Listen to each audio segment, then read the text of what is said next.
Boa noite, estamos aqui com a professora Ozeane Silva, pedagoga, especialista em educação especial e docência do ensino superior. Vamos falar sobre planejamento e avaliação em história. Agora eu vou passar para a nossa amiga Milena. Boa noite. Professora, qual o objetivo do planejamento e o que precisa estar claro na proposta pedagógica? Boa noite. Com relação aos objetivos do planejamento, o professor tem que ter bem claro o que ele deseja alcançar ao final do ano letivo ou do período letivo do qual ele fez esse planejamento, seja ele o planejamento anual, semestral, enfim. Então, no começo desse período letivo, o professor deve formular alguns objetivos que serão alcançados no final do período. E, para isso, ele deve ter bem claro quais são esses objetivos, o que ele quer alcançar com essa disciplina ministrada, com esses conhecimentos que ele vai transferir para o aluno. E, então, no decorrer do ano letivo ou semestre, durante esse período letivo, ele vai trabalhar de forma coerente com esses objetivos, porque eles são o caminho, né, que o professor tem que trilhar para poder alcançar o resultado desejado com esses alunos. Por que é importante o professor saber o fundamento e a importância que sua disciplina tem com as outras? É importante pelo simples fato de que todas as disciplinas se interrelacionam com as outras, e não é diferente com a história. A história ela está intimamente relacionada com a geografia, por exemplo, com a ética e com outras disciplinas, com a filosofia, que são fundamentais no currículo escolar. Então, uma vez o professor entendendo esse conceito de interdisciplinaridade, que é a união entre essas disciplinas, ele vai trabalhar de forma mais dinâmica, porque ele pode interligar conceitos de outras disciplinas aos conceitos que ele está trabalhando na disciplina de História. Agora eu vou passar a pergunta para a minha amiga Samara. Professora Ozeane, por que é tão difícil de se realizar um planejamento conjunto entre as disciplinas sem que cada uma perca sua especialidade? Porque cada disciplina tem os seus objetivos específicos. E devido à interdisciplinaridade, o professor corre o risco de unir os objetivos de outras disciplinas com o objetivo da disciplina de História. E aí, para isso, ele tem que estar atento para fazer essa diferença entre os principais aspectos relevantes da disciplina de História.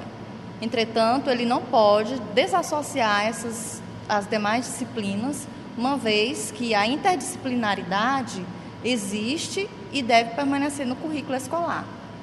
Agora eu vou passar aqui para a Paz, para ela dar continuidade às perguntas.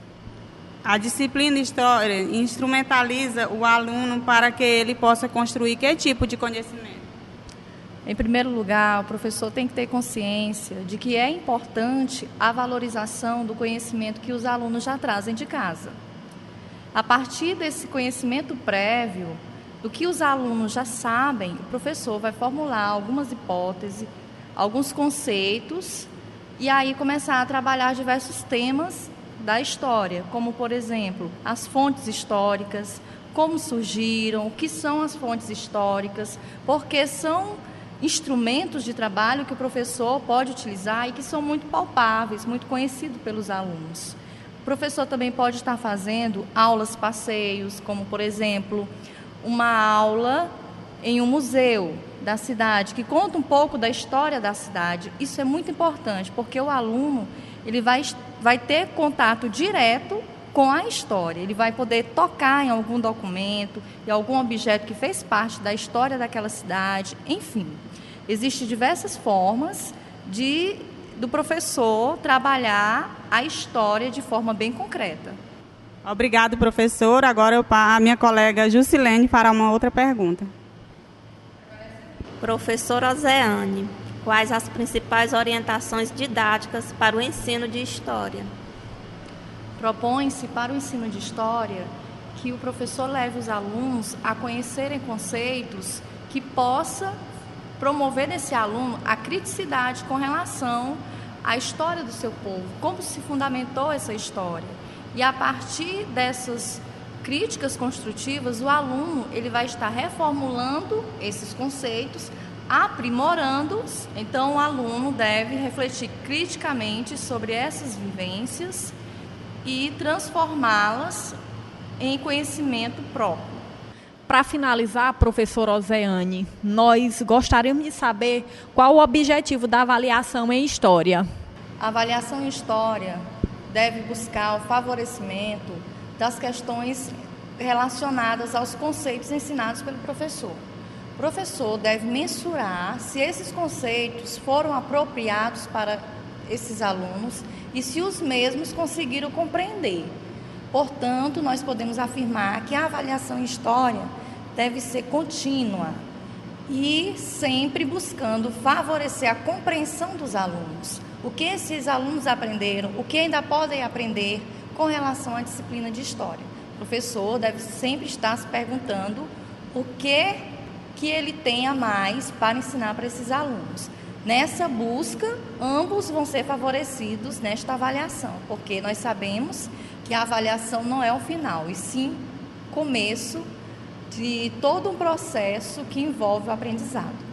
Professora Ozeane, gostaríamos de agradecer a sua presença e pelos esclarecimentos, fornecidos a gente a respeito de planejamento e avaliação em História. Eu é que agradeço o convite. Estou sempre disponível, sempre que precisarem, podem contar comigo. E o conhecimento é justamente isso, é expandir tudo que nós sabemos, o pouco que sabemos deve ser expandido para que o conhecimento possa se alastrar em todos os campos. E eu que agradeço a vocês pelo convite, espero que as respostas possam ter contribuído. Com certeza, obrigado. A gente fica por aqui e até a próxima.